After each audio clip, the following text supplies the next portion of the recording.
जय श्री कृष्णा।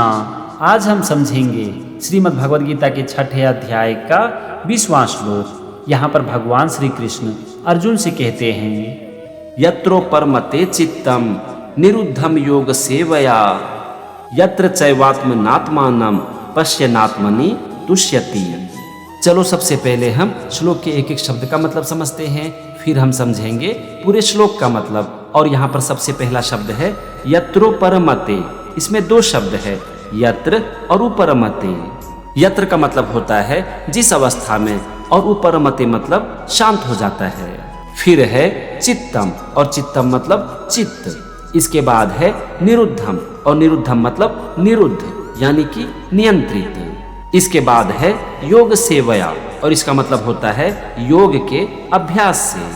तो यहाँ पर पहले वाक्य का मतलब हो गया योग के अभ्यास से नियंत्रित चित्त जिस अवस्था में शांत हो जाता है।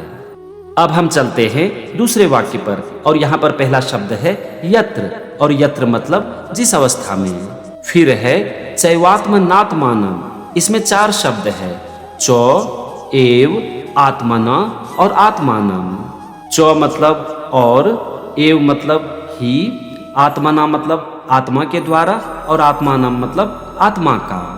फिर है पश्यन्नात्मनि। इसमें दो शब्द है, पश्यन और आत्मनि। पश्यन मतलब देखता हुआ, और आत्मनि मतलब आत्मा में। और अंतिम शब्द है तुष्यन्ति, और इसका मतलब होता है संतुष्ट रहता है। अब यहाँ पर आप देखो दूसरे वाक्य का मतलब हो गया जिस अवस्था में आत्मा के द्वारा आत्मा का देखता हुआ आत्मा में ही संतुष्ट रहता है। कहने का यहाँ पर मतलब हुआ कि जब मनुष्य अपनी आत्मा के द्वारा खुद का साक्षात करता है, अपने आप को देखता है, तो वो खुद में संतुष्ट रहता है।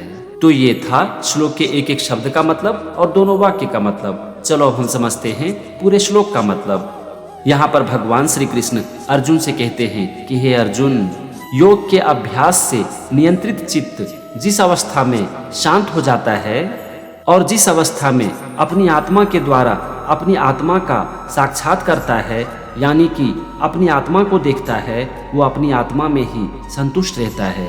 चलो मैं आपको इसे थोड़ा आसान करके समझाता हूँ।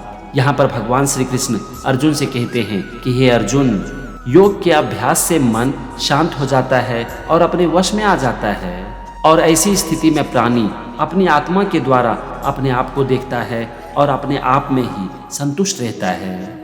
मतलब कि जिस प्राणी का मन उसके वश में आ जाता है, उसका मन शांत हो जाता है और फिर वो खुद में ही संतुष्ट रहता है।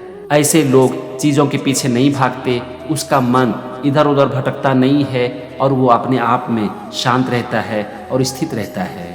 ये था 6ठे अध्याय का 20वां श्लोक और उसका मतलब। अगले एपिसोड में हम समझेंगे 21वें श्लोक को। तब तक के लिए जय श्री कृष्णा।